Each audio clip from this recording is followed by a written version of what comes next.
Hello, welcome. If you are here for the Hidden Distress webinar, the surge in disordered eating and eating disorders during COVID-19, you are in the right place. I am Julie Melk, the Outreach Manager at Balance, and today we have a special guest, founder and CEO of Balance Eating Disorder Treatment Center, Melainie Rogers. If you're just joining us, hi Melainie. Hi, Julie. Please be sure to put in the chat if you feel like it, where you're joining us from, any information about yourself. We'd love to know who we're commuting with today. We're so glad that you logged in and hopped on to join us today. We welcome you to not be shy, of course, and feel free to use the Q&A panel at the bottom of your screen to insert any questions or comments that you may have along the way. Melainie will be happy to answer your questions in real time, so feel free to use that option as she presents. So let's get started. I want to take a minute to talk about Balance and what we offer at Balance. So Balance Eating Disorder Treatment Center is a premier eating disorder treatment center offering boutique outpatient treatment options using evidence-based practice. We offer 4 levels of outpatient services, and I can talk a little bit more about that at the end of this webinar. Our mission at Balance has always been to empower individuals suffering from eating disorders and with the tools and skills necessary to heal their bodies and minds. We believe full recovery is possible. Our host today is Melainie Rogers.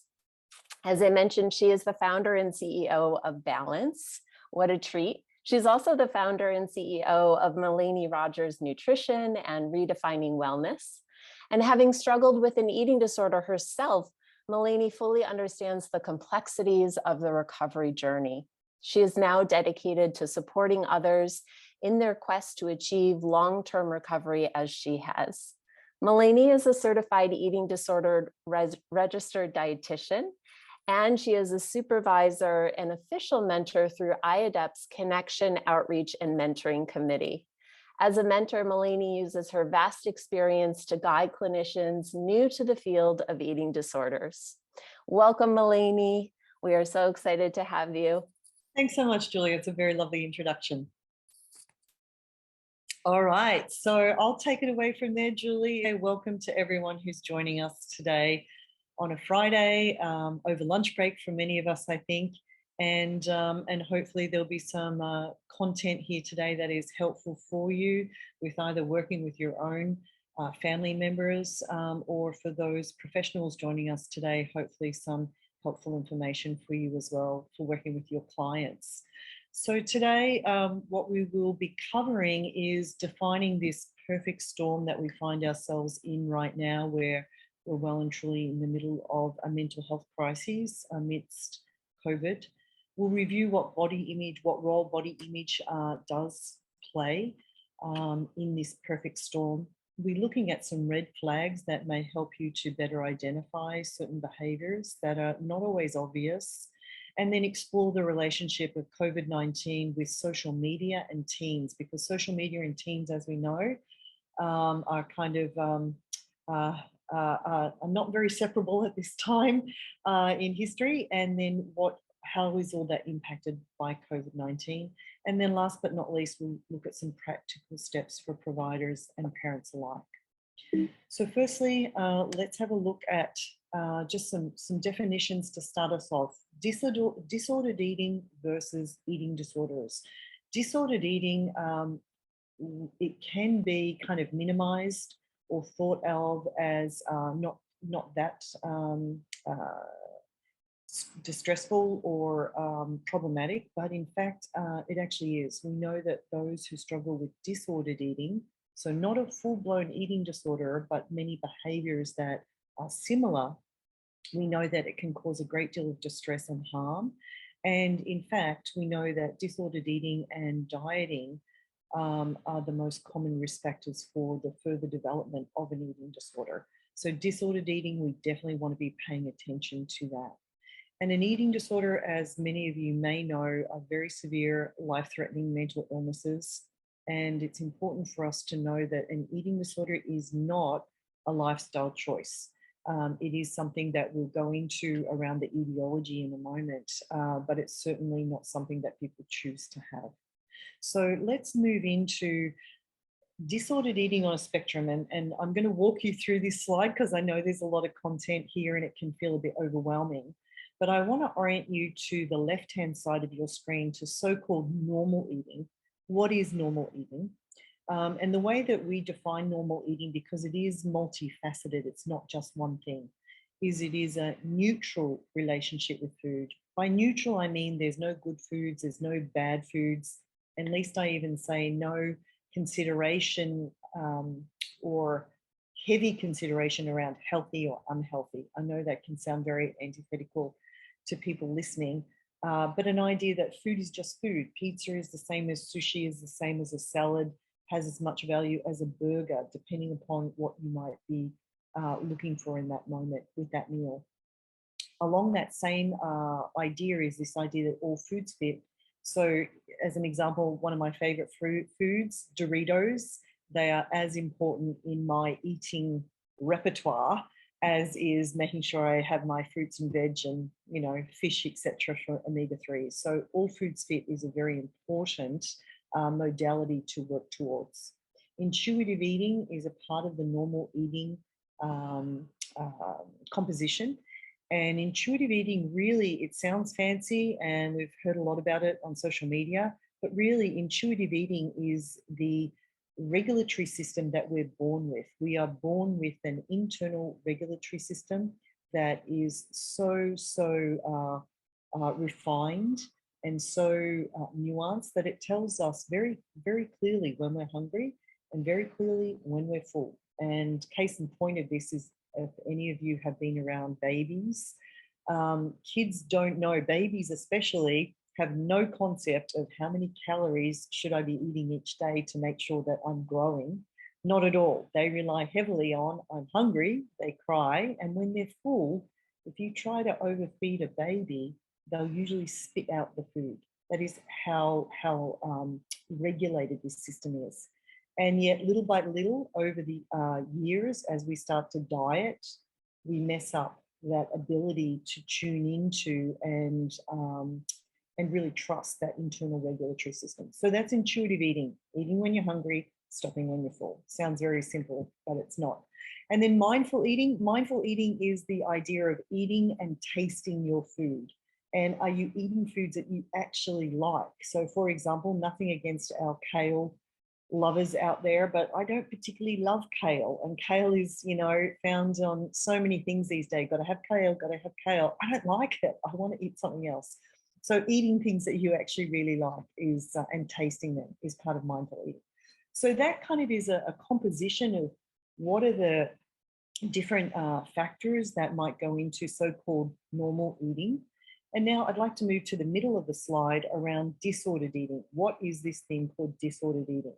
As I mentioned earlier, disordered eating is not a joke, something to just blow off and say, oh, everyone has that. Because disordered eating actually causes a great deal of distress to those who are struggling with it. And the main distress is around when eating starts to get obsessional. And so, for example, I've listed a whole number of different eating styles here, and I am not suggesting at all that if anyone is following any of these different eating styles, therefore you have disordered eating, not at all. The difference is if you are, you know, let's say you're eating low carb or you're eating vegan or you've eliminated sugar. The difference is if you start to get very obsessive around that. And that's the key piece really, is the obsessionality. So that's disordered eating. As we mentioned earlier, disordered eating is no joke. And it also is a huge risk factor for someone then developing a full-blown eating disorder. So it really deserves to be taken seriously. And so if we go to the right-hand side of the screen, eating disorders, I'm sure you've heard of perhaps one of the better known, anorexia is perhaps the one that we've heard the most about.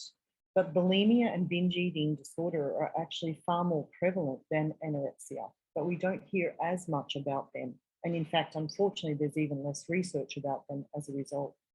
The other two acronyms here, ARFID, ARFID, is otherwise known as avoidant restrictive food intake disorder. We used to call this picky eating. That's probably a more colloquial term. We now know it's far more serious and has a very high prevalence in boys, actually, and also about 20% of our kids who are on the autistic spectrum are more inclined to develop ARFID. We've seen a real uptick in this particular presentation over the last couple of years. As I said, more among our boys, and with that autism connection as well. OSFID, which is basically anything that doesn't fall into these other categories, gets lumped into that under that umbrella.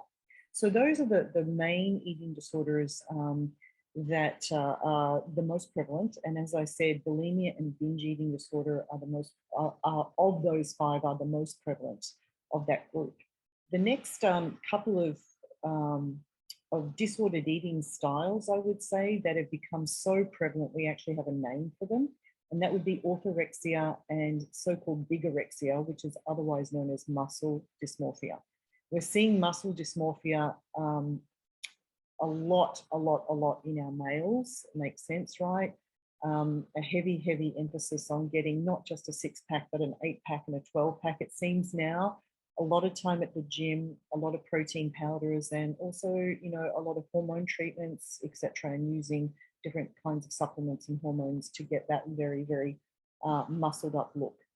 Orthorexia, I would define as uber healthy eating, to the point that massive amounts of time are spent each day acquiring food, and with a heavy emphasis on the purity of the food, and that the food is organic for sure, but also knowing, more importantly, even where the food is sourced from, and spending huge quantities of money acquiring that food. And with orthorexia, every single meal needs to be perfect.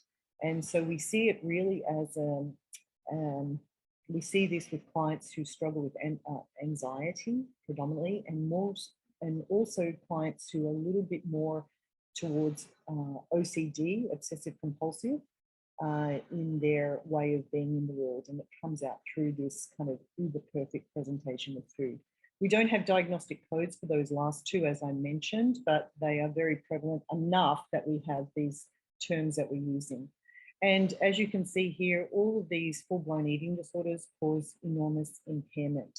That means that at this level, people are starting to see an impact on not just relationships, but possibly the ability to function at school for our students, the ability to function at work for our adults. And then, of course, as we said, enormous, not just biological impact on the body, but also on mental health. And so when we do talk about that prevalence, and we know now that up to 10% of the population will develop an eating disorder at some time in their life. And, you know, eating disorders don't discriminate. So they don't discriminate race, age, socioeconomic class. And so when I throw out this statistic, this is actually a global statistic. It's not just here in the US of A.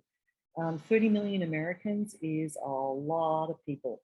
And we used to think for the longest time that eating disorders only impacted maybe 1 or 2% of the population, but we now know that prevalence is far greater. And I want to just say that, you know, eating disorders, again, are not benign. I think we know that. But this statistic here, that eating disorders have the highest mortality of any mental illness, only secondary to the opioid crises that we're in right now. So these are very dangerous illnesses. In fact, a statistic that many people are not aware of is more women over the age of 50 will die from the impact of an eating disorder than from breast cancer. And I think for many of us, we're quite taken aback by that statistic. And because we've heard so much about breast cancer and the Pink campaign, and it's been incredible the amount of public health information and campaigning that has been done on behalf of raising awareness of breast cancer, which is just fantastic. But it begs the question, why are we not talking about eating disorders and raising public awareness to the same degree? Because we really need to be. Okay, so moving on to our next slide, I mentioned population prevalence, about up to 10% over the lifetime of an individual is our risk. And so when I think about eating disorders and disordered eating, I think of an iceberg, because what we're seeing and what we're treating is only the tip of the iceberg. But the vast majority of the population struggles with disordered eating. And Julie and I are here in New York City, and I have to say, in this city, I would suggest that if 10% of the population at some point has an eating disorder, the other 85% in this city are candidates for disordered eating. Disordered eating, which is body dissatisfaction, manipulating calories, dieting, those behaviors are so normalized in our society that we have this term for it, which is normative discontent. People actually think that that's just the normal way of living, but in fact, it's not, and it's indicative of disordered eating. So what causes an eating disorder? I think we're all blown away by the prevalence. What is going on and how do these things come about? So I do apologize for the name of this theory, especially given what's happened in Texas in the last few days, which is heartbreaking. But the theory is called the loaded gun theory. And the idea is that our genes load the gun, so to speak, i.e. they predispose us to developing an eating disorder. So as you can see here, this is a genetic illness in the sense that we inherit the vulnerability for this illness. And the risk factor too is environmental pressures then so-called pull the trigger and the illness manifests. So what exactly are those environmental pressures? Well, there's been a lot of research done, and this is what we've come up with thus far, or the researchers have. Please excuse me. So how do eating disorders develop? So as I mentioned in the center there, the genetic risk, so there's a heritability for about 70% of eating disorders. But that doesn't mean that they then manifest, as I said. It doesn't mean that just because you have that genetic risk, you're going to develop an eating disorder. However, with these environmental factors putting pressure on us, there is a higher likelihood of developing an eating disorder. And those pressures that we have identified thus far are cultural pressures, societal, family pressures, mental illness vulnerability, meaning that up to 80% of our clients have anxiety and/or depression prior to the onset of an eating disorder. Personality traits, and I'll go over some of those in a moment.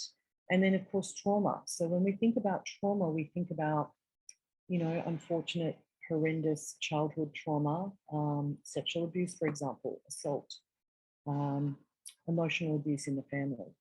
And certainly, what we've seen in Texas is a horrendous trauma for kids to go through and people alike. And then globally, we're in the middle still of a pandemic, and COVID has upended all of our lives and has added to this, pancaking effect of trauma on everyone. What we think is the model here of how all of this then manifests is that if a person has this genetic risk and is experiencing some of these environmental pressures, what often happens is a client may then, through societal pressures of the thin ideal, decide to go on a diet and lose some weight. And the current thinking is that if that client loses weight, whether by a diet or maybe an illness, their weight drops, or food insecurity, meaning that maybe you are growing up in an environment where you don't have access consistently to food to adequately nourish yourself. So any of those scenarios, we believe, the weight can fluctuate to a point where it's not optimal for that body. So genetically, my weight's supposed to be here. Maybe I drop my weight a little bit, significantly enough that it signals to the brain, oh, this is not good. And then the illness seems to then manifest from there. So we do believe that weight loss and dieting is a gateway behavior to the onset of an eating disorder. So the role of genetics, as I just mentioned, it's not as clear cut as I have anorexia, my mother had anorexia. It's not as transparent or obvious as that. It's more likely that there's a family history of an eating disorder. So, for example, our clients have reflected on the fact that, dad's really obsessive about this with his food, or my dad avoids carbohydrates because he says he's addicted, or, mum only eats X. So it's a little bit more uh, present in that manner. There can also be a propensity towards higher weight gain in the family, or a mood disorder such as anxiety and depression. So those environmental factors, let's kind of do a little bit more have a closer look at those. What exactly are they? So cultural factor, huge right now. The drive for thinness. I think none of us would disagree that this is ever present and very, very prevalent, no matter where we look. And certainly in all the marketing that we consume, we see this all the time. And we also see it in our healthcare field, where our healthcare field has conflated weight and health.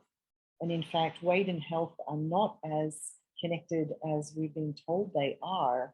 But unfortunately, our medical doctors are still trained to counsel and caution clients about keeping their weight at a lower BMI, which is not actually as accurate as and nor as necessary, and in fact may set us up for disordered eating.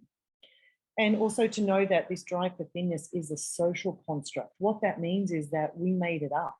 It is not a pure truth, an absolute truth.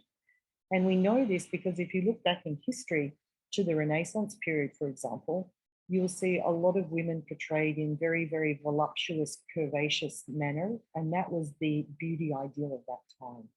We've gone from that to Marilyn Monroe, who I think many would say had more of a curvaceous figure, to Twiggy, who was literally like a twig, excuse me, to more of the Kim Kardashian look and feel. So much so that Kim Kardashian actually wore one of Marilyn Monroe's dresses, famous dresses, to the Met Gala in recent weeks. So just emphasizing here the fact that it's a moving target, this ideal or this beauty ideal. And so it's just not possible to keep up with that and transform your body in the different ways that society is telling us is the most most beautiful ideal, I guess. Excuse me.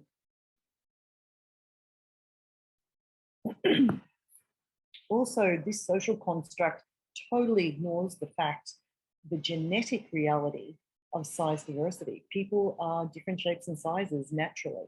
It's interesting to me that when we have kids, we never stress necessarily about how tall are they going to be, or what color is their hair going to be, or what color are their eyes. Those we just accept. The genetics is going to predict that and determine that. But somehow we think that weight is not one of those natural determinants. We feel that we should be able to manipulate it and control it. And we know now that the body fights back, and the body certainly encounters a great deal of distress as a result of us trying to manipulate our weights from what the genetically predetermined and optimal weight is for our bodies. So this leads to a great deal of body image distress and distortion, especially when we're telling people you can and should manipulate your body and weight. And if you don't, then you're lazy, or you're this or that. Let's talk about social factors. Dieting, friends and family. My goodness, how many of us have friends and family who are constantly dieting and onto the next big thing? That puts a lot of pressure on us, and we feel we should be doing the same thing. And social media, and any media that is image oriented, where there's imagery such as Instagram, of course, and TikTok even, and even watching TV. When we see images of others, our brains naturally compare ourselves. So from a body image perspective, we are surrounded by imagery, much of it curated, much of it photoshopped. But we're not necessarily processing that. And we see that as a reality and an ideal that we should move towards. And so hence we think that we should be and can manipulate our body shapes and sizes. And then, of course, family. If family's weight focused and body focused, it puts a lot of pressure on us. You know, part of our initial internalization starts in our families as kids, and the stress that can go on there. There's a couple of quick questions that came in via the chat. Let me just check those out and see if I can answer anything. Great, we've got a great question or comment from Robin, and we would love to follow up with you, Robin. And I'll give a shout out to anyone in the audience today. If you have any questions along the way, please don't hesitate to put them in the chat, and I can have a look at those and answer those as we go. So let's go on to some other factors that we were mentioning earlier, personality factors. And there's more and more research around this, personality or temperament. And we're actually finding that a lot of our clients come in with perfectionism to the point that it becomes kind of debilitating. Our clients are often very detail oriented, often very, very driven to the point that we will see clients who are very, very in a very severe state in their eating disorder, yet somehow they're still getting straight A's at school. But other areas of their life are usually not functioning as well. So it can be very hard to determine, is my kid okay, based upon grades, for example, because as I said, very, very high functioning individuals usually. A lot of anxiety, and that also ties into the perfectionism. And then for some of our clients, more clients who display bulimic and binge eating behaviors, we see a high impulsivity in that group of clients. And that group of clients is also more likely to have an overlap with substance use as well, which is considered to be more of an impulsive behavior. So again, we're starting to see some key personality traits that can help us in determining risk for our clients, but also how to then work with those personality factors for recovery and treatment. So mental health vulnerabilities, I mentioned this a little earlier. Usually our clients have anxiety and or depression preceding the onset of the illness. And as I mentioned before, 70 to 80% with anxiety and depression, 50% at least with substance use disorder. There's a huge overlap there with how the brain is working around reward systems. And then trauma, as I mentioned, very high rate there. And with COVID, this is now at 100%. All of our clients are experiencing trauma. Mood disorders, very common. And also self-harm, such as cutting, suicidal ideation and attempts, and personality disorders. I'd like to now shift a little bit and talk about the role of body image and what we know and how it does influence the onset of at least disordered eating, if not eating disorders, and also how it keeps people stuck in their eating disorder. So a little bit about the history of body image development, because I think it's important for us to know how body image develops for us to then understand where we are now and why we might be stuck. So in preschool, children begin to recognize themselves around 2 years of age. Around 4, they begin to compare themselves to others. But at that stage, body image concerns are usually focused more on clothing and hair. And then body size awareness starts around the age of 5. But it's more about wanting to be a big girl. Like I know this from my daughter. She doesn't want me to call her my baby anymore. She's mummy, I'm a big girl now. So it's really about that desire to be bigger than a baby. And then in childhood and elementary school, by 6 years of age, socio-cultural factors are starting to influence body dissatisfaction. And by late elementary school, so we're talking about kids who are 10 and 11, 50% of girls are dissatisfied with weight and shape and have developed pervasive negative body esteem. Already, this is pre-puberty. This statistic breaks my heart. I know my own daughter, and I'm wondering for those of you who are parents may relate. She came home one day and she's now 8, nearly 9. But when she was turning 8, she said, "Mummy, am I fat?" And it just broke my heart, honestly, to hear that coming from her. But this is what our kids are picking up on. And then, of course, socio-cultural factors, social media, we touched upon media and TV and film, toys, Barbie. Wow. And then for our boys, we were reflecting on the change in the G.I. Joe action figure for boys. How about 30 years ago, it used to be kind of like this kind of bulky, more military style looking guy. And now he's like Hulk, he's all muscled up, etc. And so our kids are looking, and that's the stuff that is modeled to them. And then, of course, peer and parental comments. We have to be very careful about what we're saying in the home. There's a question concerning personality factors. Could core low self-esteem be included as a personality factor? The answer to that is absolutely yes. And I would say 100% of our clients come in with low self-esteem. It is a huge factor. Thank you so much for your question there. So body image development, and then we go to this graphic here, visual. 80% of all 10-year-olds, and you'll notice here male and female, 80% of all 10-year-olds are afraid of being fat, afraid of being fat. That means that our kids are getting messaging that being fat is a terrible thing. And in fact, there was a study done where they asked kids, they interviewed kids, would you rather be fat or would you rather lose a limb or develop cancer or have some, terrible health threat? And the kids chose cancer or losing a limb rather than being fat. I mean, that is how pervasive our messaging is as a society. It's toxic. And then 42% of all first through third grade girls want to be thinner. So that's in that very, very early age. Body image concerns. The graphic on this isn't terribly clear. Sorry about that. But what I wanted you to pick up from this is this from 8 to 14 years of age, the average girl, so that's over a 6-year span, that's through puberty, gains 40 pounds. And that is normal development. And what we find with kids, younger teens who come into us, is that parents will come in and say, my kid has gained 40 pounds over the last few years. Oh my goodness, please put them on a diet. Not realizing perhaps that this is actually part of the natural growth projection.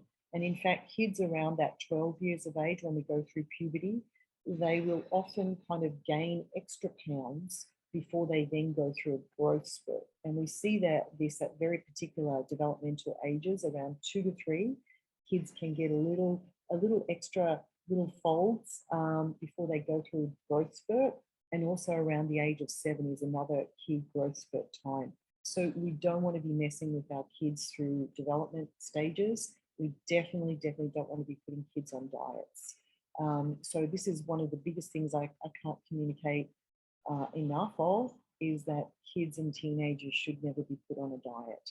We work with the kids to help them kind of grow into their weight and help them around intuitive eating and getting away from dieting and much more in tune with their natural energy needs. So those body image concerns, pre-adolescence and adolescence, body dissatisfaction hits its lowest point at that puberty time between 12 to 15. And to the question earlier about self-esteem, that's also where we see self-esteem so heavily impacted. So the two go together. So hence why body image is so important here in our conversation. And unfortunately, it means our young teens are at increased risk for depression, self-harm, eating disorders, and anxiety. And in fact, as you would imagine, this is, of course, when we see the highest uptick in eating disorder development at this very, very young age. So, for those who are not as aware, it can look and feel like vanity, like, okay, just get over yourself, stop looking in the mirror and worrying about, you look fine, that kind of dismissive messaging.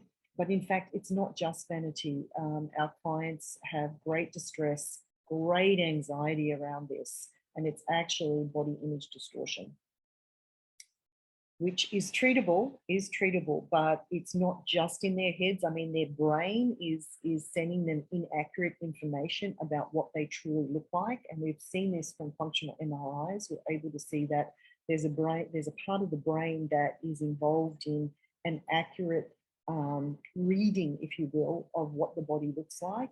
and there is distortion in that part of the brain.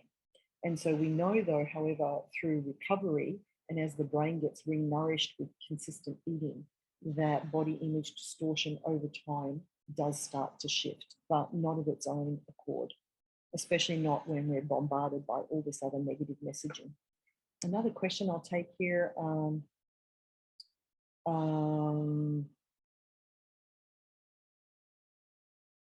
Yeah, great. Okay, thanks for that, Robin. Some great comments there around just how prevalent the messaging is. And when we see people, we tend to be like, oh, you look so skinny, you look so grey. It's part of our culture. I mean, to state the obvious, and we need to change the way that we are using appearance as a litmus test or a barometer about people's value. Really is the key piece here. So let's go on to the next slide and talk about, so how does COVID come into this? I think you can probably imagine, but let's break it down and look at COVID, social media, and teens.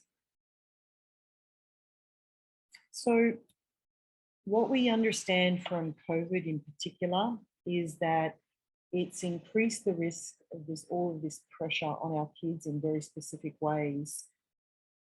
And what it's also done is the counterbalance, like when we feel a lot of pressure, we usually have activities and social interactions and other things that then help us to handle that stress. That's the counterbalance, the adaptive coping strategies that help us to be resilient. And what we found with COVID is the pressure added up and the coping strategies were lost. So social connection, sports, extracurricular activities for our teens, all of that was lost.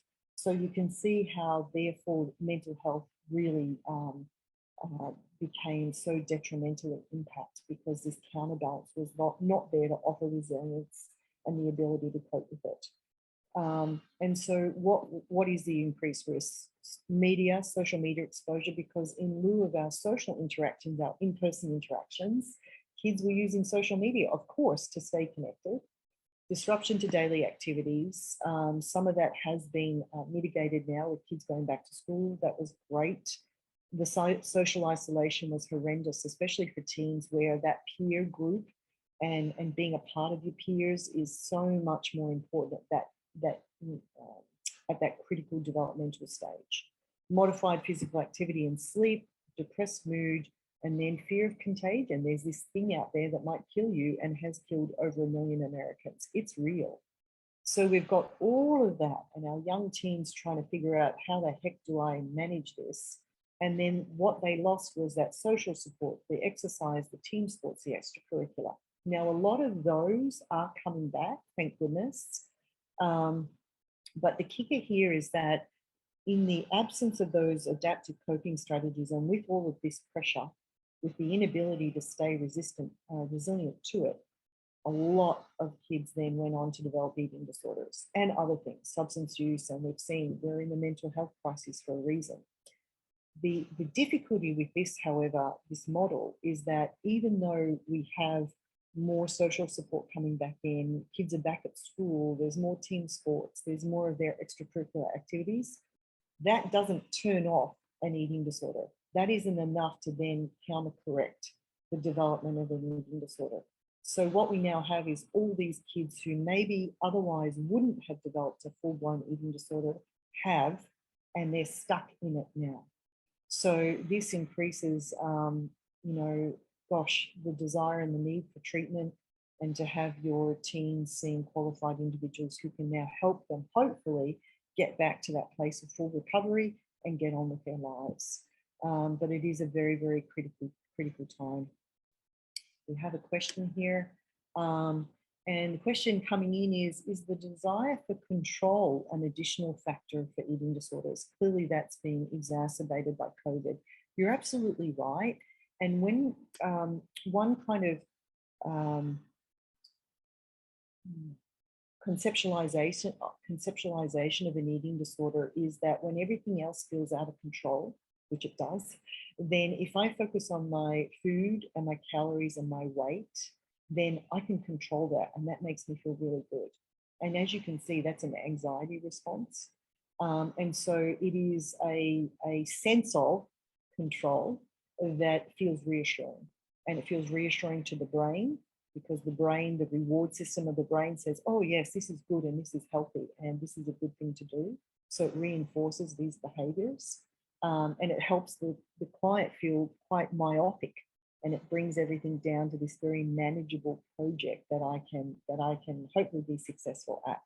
So you're absolutely right there that control plays a large part, but it is smoke and mirrors because actually this gets very out of control very quickly, and the obsessionality kicks in, and then the team or the client is no longer in the driving seat. In fact, you're not even in the passenger seat, you're kind of locked in the trunk, and the eating disorder is driving the whole show. Great question there. We've got another one here. Just a big hello. Hi there, Fatima. Thanks for joining us today. So let's go back to this model, hopefully from walking through these different environmental factors, you can see and get a sense for how these put so much pressure on our younger people, especially, but adults. We're seeing a huge uptick in adults developing eating disorders or having relapses. So this is very, very real. The end goal or the statement I want to make is weight loss is not our friend. Food insecurity is definitely not our friend. Consistent eating is what we really need to do, and staying focused on our mental health and not trying to change our body weight and shape. So a little bit about social media and peer pressure. I'm sure many of you know a lot of this because there's been quite a lot in the media about it. But as we know with our teens especially, it's the developmental stage of separating and individuating from parents. That means that the peer group is so much more important. And that's also why our kids were just coming undone during COVID without that ability to spend quality time with their peers. And the added difficulty, I think, was via social media. You know, I know that some of our clients we were working with, you know, their parents were extra cautious and extra restrictive, but some of their friends' parents were saying, yes, it's okay to go out, etc.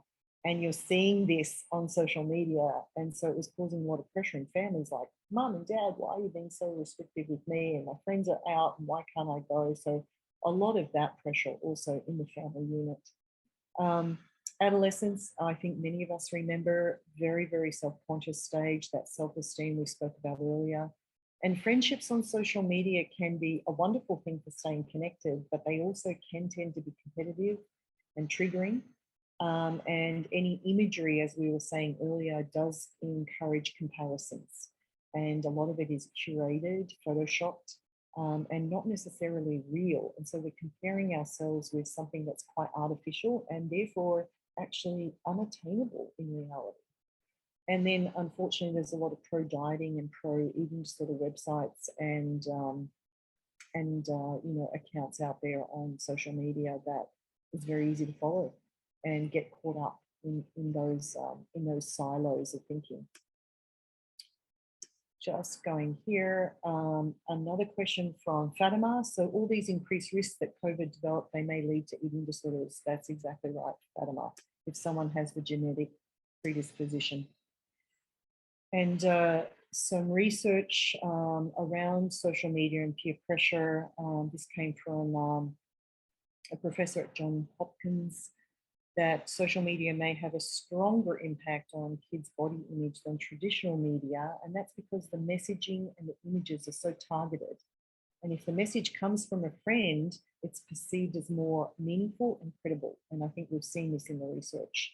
And also, I think a lot of us were very disheartened to see that Instagram did its own internal research and found that the more time that particularly girls, but teens in general, spent on that platform, the higher levels of depression and mental illness as a result of that.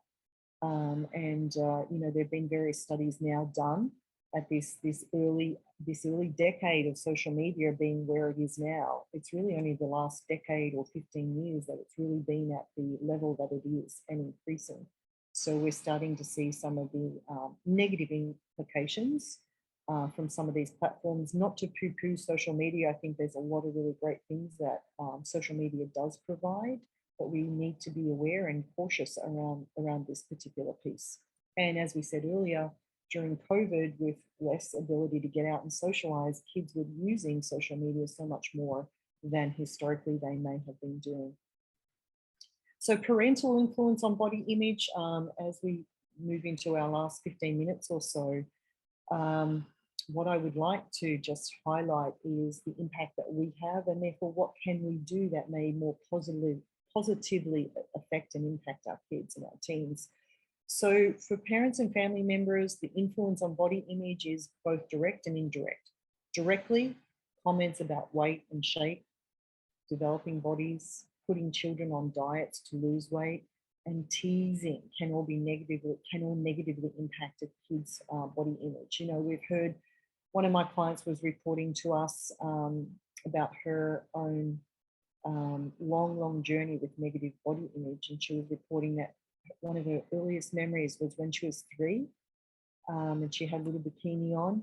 It was summertime, and she had, you know, little rolls that kids at 3 have, and her grandmother put her hand on her belly, on the 3-year-old's belly, and said, "Better suck that in." And that's one of her earliest memories. And so right there, she got the message that my body is not okay. There's something wrong with my body. And that led to, you know, a lifetime up until present day, where she's now in full recovery from an eating disorder. I'm not saying just that one comment, but comments are very, very powerful, especially when our kids are so self-conscious. And then indirect modeling. So, you know, if you're checking yourself out in the mirror or making comments about your own body, kids listen. And if mum is criticizing her body, the daughter looks at the mother's body and thinks, okay, well, if mum is saying that about her body, then maybe my body is wrong too. So we have to be really careful and do our own work as well. So red flag signs and symptoms, physical signs and symptoms are there. It's not obvious always. We think that we would be able to see if our teen has an eating disorder, but in fact, that's usually not the case. And what I want to highlight here is not just physical changes that may not be obvious, but we're particularly concerned about what's going on under the hood, so to speak. And that means the brain. What's happening in the brain when our kids are dieting? And when they're restricting, we know that the brain becomes malnourished, as does the body. And you can see very clearly here from this imaging, the brain literally is shrinking and loses capacity. That means that everything from how our kids are thinking to how our kids are able to take stress, and then through the front part of the brain, executive functioning and the ability to reason through, these parts of the brain are not communicating in the way that optimally we would want them to. So it puts kids at even higher risk for developing mental illness because their brain is not connected and reassuring in a natural way and challenging some of these beliefs. And with just malnourishment, we see an increase in anxiety, depression, rigidity with thoughts, black and white thinking, obsessional thinking, and rumination. That's just from restricting our calories. That's not including if you already are preloaded with anxiety and or depression. So malnourishment is a real concern, which is why disordered eating and dieting is not a benign activity. This is very consequential to the brain. And so a litmus question that I like to ask my clients, because you can't always know, and you don't know what's going on the inside, but to ask, how much time in the day do you spend thinking about food, calories, body image, weight, when you're not distracted with school or work? So if you have a day where there's no distractions, how much of your day are you spending thinking about these items? And for our clients with anorexia, AN, it can be more than 100% of the day that this stuff is going on, while they're also trying to perform at school or in work or in a relationship. And it's over 100% because we know that clients with anorexia are dreaming about food. So great is that push. For bulimia and binge eating, it can be as high as 80% of the day. I mean, imagine there's not much bandwidth left to do much else, is there? For disordered eating, it can be as much as 50% of the day. So this record is playing all the time, this track. For non-eating disorder clients, around 15%. And so recovery is about trying to get that bandwidth back to that lower percentage. And food behaviors and tendencies, we have rigidity with what we eat or portion, only eating things that are safe. We have rituals with food, color, size, shape, temperature, rules around food, times between meals, delayed eating, and intermittent fasting comes up for me around this one. Secrecy with food or avoiding eating with others, or you might find candy wrappers in your child's bedroom, for example, is one indication. I'm not going to go through these other behaviors because I want to get to some of the more tips that we want to give you. So the bottom line, though, before we go into those other tips, is that an eating disorder may not be obvious at all. It may be very difficult to detect. So a lot of parents come in and they are devastated that they didn't know sooner. But it's not your fault because it's very, very difficult to determine. And especially from the outside, almost impossible. Even blood tests can come back normal. But asking that question, how much of your day is spending thinking about food and calories and weight, can reveal a great deal. The nature of most eating disorders is secretive with lots of denial and shame and embarrassment, actually. So therefore, clients tend to have a greater tendency to want to hide it. And there's also high ambivalence towards treatment. And often our clients don't think they're sick enough or deserving of treatment. And they feel they should be able to recover on their own. And they feel that they've done it to themselves, actually, which is not accurate at all. And we've got a comment here from one of our audience members, which is, I think one problem is that people always associate eating disorders with body image only. We didn't recognize ARFID because body dysmorphia was not present. Exactly. And ARFID, which is the picky eating, has nothing to do with body image. It's one of the only eating disorders that doesn't have that body image distortion. But for the longest time, we didn't know what it really was because of that missing piece.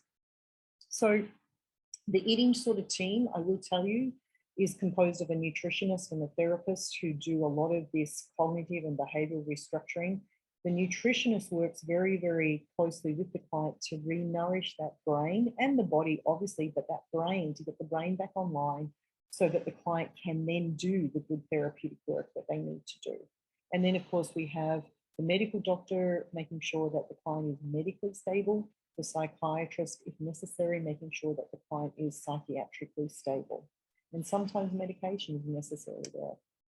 So helping our teens and helping our parents, what can we do? So first and foremost, cultural ideas. What we do with our clients is we take them through a whole kind of media literacy program. So we educate our clients about how our current Western culture idealizes the thin ideal. In other words, it's a made up concept, that it's this social construct, as we spoke about earlier. It's not an absolute and not an absolute truth is the phrasing there. And that thinness is not related to health in the same manner that we've been told. They're very conflated. And we now know that size diversity is how we're supposed to be. And that doesn't mean that people who have different size bodies are therefore unhealthy, not at all. And we explain to our clients how media reinforces this cultural ideal. And then this can be a segue into talking with our teens about what are they watching and following on social media. And we do a whole piece with our clients about unfollowing certain things and following other more positive or inspiring feeds online. So this social media literacy, as I said, we talk with about what are they consuming. We go through this idea that they're curated and photoshopped and unrealistic. And we encourage a couple of things: time reduction on social media, because as we know, there's a higher risk for depression the more time you spend on social media. We also reduce or unfollow accounts that make you feel bad about yourselves. We don't need that. And then the positive counterbalance is, to follow things that are inspirational or positive. And then parents, how can we help? So first and foremost, we want to the direct impact is eliminate fat talk at home. So that means, really do an inventory, take an inventory. Is there a lot of weight and appearance talk in the house? try to eliminate that, and catch yourself before making comments about others' appearance or weight. And as one of our guests today said, it's just so much the common conversational point, we don't even realize we might be saying it. So it really takes a little bit of more awareness around that. Refrain from making comments about your body, and certainly refrain from making comments about your teen's body, and also refrain from making comments about people's bodies on the news or on the street, because they'll hear that and they'll pick up what is okay and what's not acceptable. And then indirectly be aware of what you're modeling. Are you overcritically of yourself in the mirror? A family member is dieting or skipping meals. A family member is also obsessive with exercise or being uber healthy. Do family members weigh themselves frequently? Is there a lot of weight talk in the house? And does a parent or caregiver need their own help with their relationship with food, body image, and weight? As we said, remember, this travels genetically, this travels in families. And if you are looking at this and thinking, oh my goodness, I do all of those things, don't beat yourself up, because remember, we are absolutely marinated in this stuff. But with this awareness, hopefully you can now really kind of have a keener eye with greater awareness in your own home of how you might be able to turn that around. And so positive and supportive family environment. Move from valuing the external to the internal. And I know this with my own daughter. I will often say to her, you know, I used to say, you're so beautiful. I mean, and when I say that, I'm not commenting intentionally on her appearance, but I'm talking about her as a human being. But I realize that she may be hearing that as an appearance comment. So I've really tried to work on talking more about, oh, you worked so hard on that, and you put a lot of time into that, and you know, I love this creativity that I'm seeing, and you're so good at this art, and trying to kind of balance out my comments that are more about who she is as a person. So complimenting your children and your teens on their accomplishments rather than appearance, compliment on them on behavior and character strengths, and then eat together as a family when possible. We live in New York. For those who don't live in New York, your lives are busy as well. And it can be very, very hard to get that family meal in, but even if it's only on the weekends, try to eat the same rather than, you know, dad has his salad and mum has her, I don't know, keto or whatever. Try and eat real food with the family and model that. And then emotional attunement, validation and being heard. I would encourage you to really listen to what your teens are saying, and try not to interrupt. And I'm guilty of this myself with my 9-year-old, you know, because you know what they're going to say before they say it. And you have all of the reasons why, no, we're not doing that, but really listen. And so using positive mirroring in our conversations, such as, I hear what you're saying X, so that reflecting back, so they actually feel heard, and then saying, is that right? So giving them that dignity and that respect of what they're trying to say to you opens up those channels of communication. Collaborate when it's appropriate, of course, with their requests.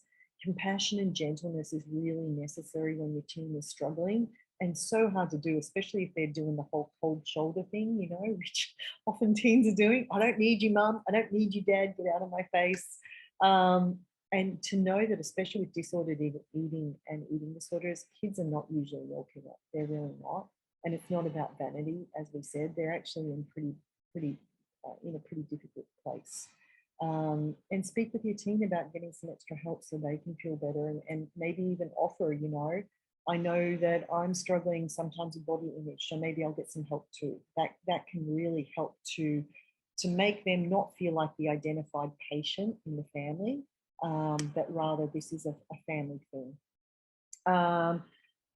Okay, we've got a quick question here, which I will take in a moment if you can remind me. I'll just get through these last couple of slides to get help. Eating disorders, unfortunately, they don't go away on their own. And even as I'm very hopeful that we'll pull out of this pandemic over the next 6 to 12 months, unfortunately, when people develop an eating disorder, it doesn't just dissipate just because circumstances have improved. Specialized help, unfortunately, is often needed.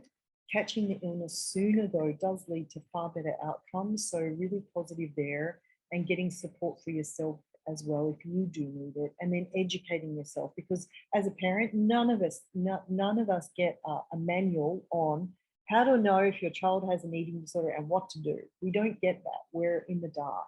So educating yourself is the first step. The National Eating Disorder Association has wonderful blogs and lots of resources and research, and they have parental support toolkit especially. And then our own website, balancedtx.com, has some blogs, etc. And we also have a YouTube channel with lots of webinars that you can look through to educate yourself as well. So as we go here into some other resources, these are 4 terrific books, particularly for parents. The first 2, To Take the Fight Out of Food, How to Prevent and Solve Your Child's Eating Problems, by a wonderful colleague and friend, Donna Fish. And then Surviving an Eating Disorder, Strategies for Family and Friends. Judith Brisman is a very well-known psychologist and eating disorder specialist here in New York. She was one of the key authors on that book. And then the other 2 are specific to anorexia and bulimia. And there are other books out there on binge eating disorder as well. So as we go into our final couple of slides, time to look at Q&A and discussion.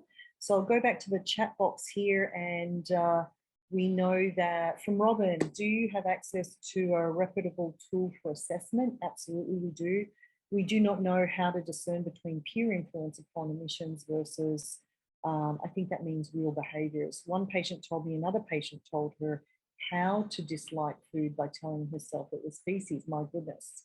Wow. Okay. And that's definitely going to have an impact.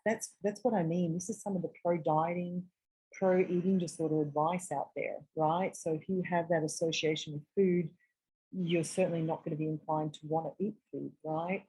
I have often said that those who seek the care are merely learning how to cope with those around them who actually need help. That's very, very true, the identified patient.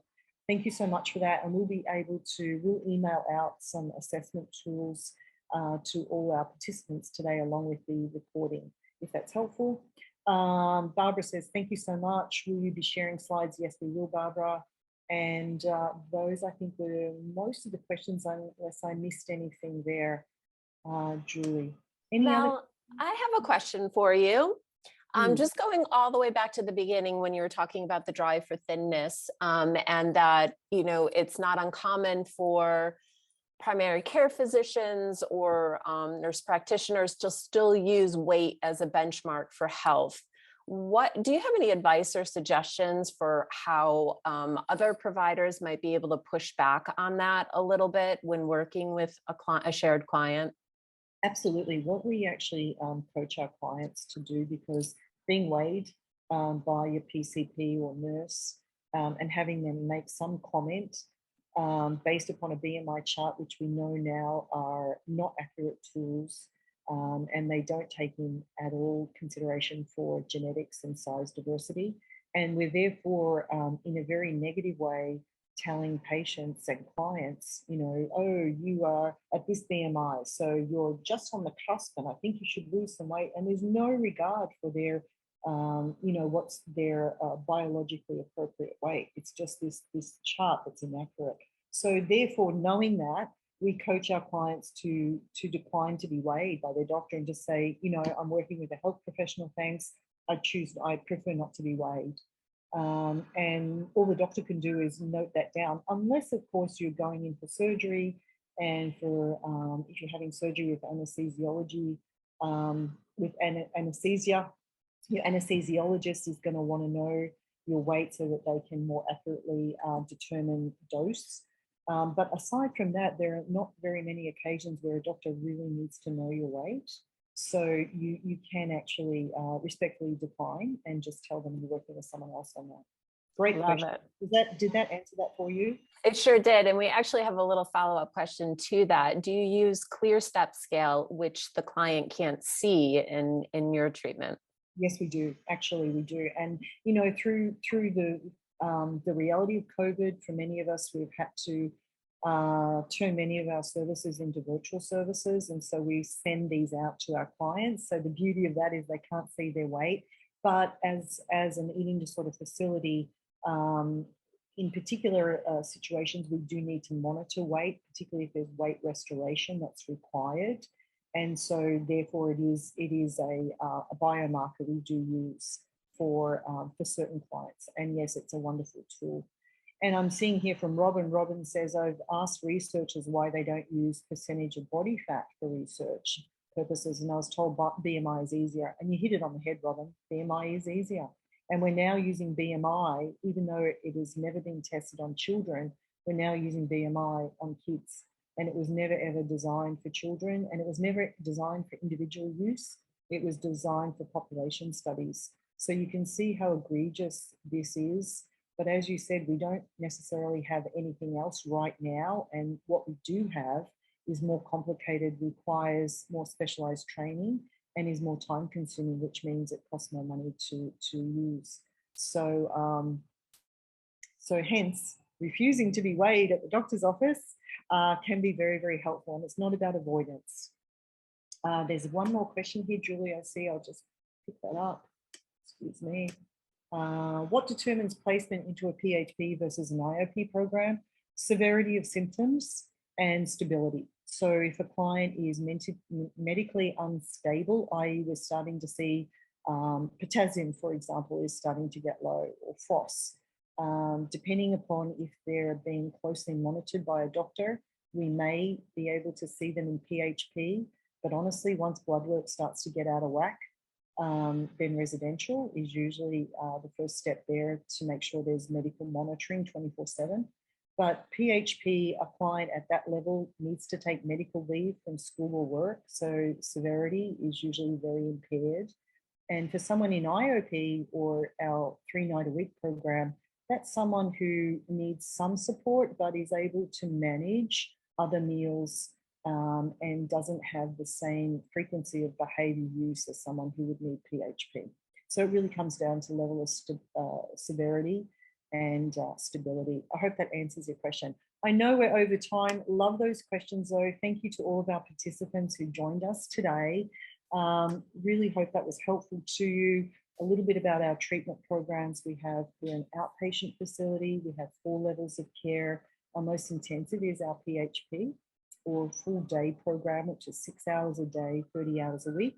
We then have a step down to an evening program, which is 3 nights a week for 3 hours, so a total of 9 hours with an optional Saturday add-on.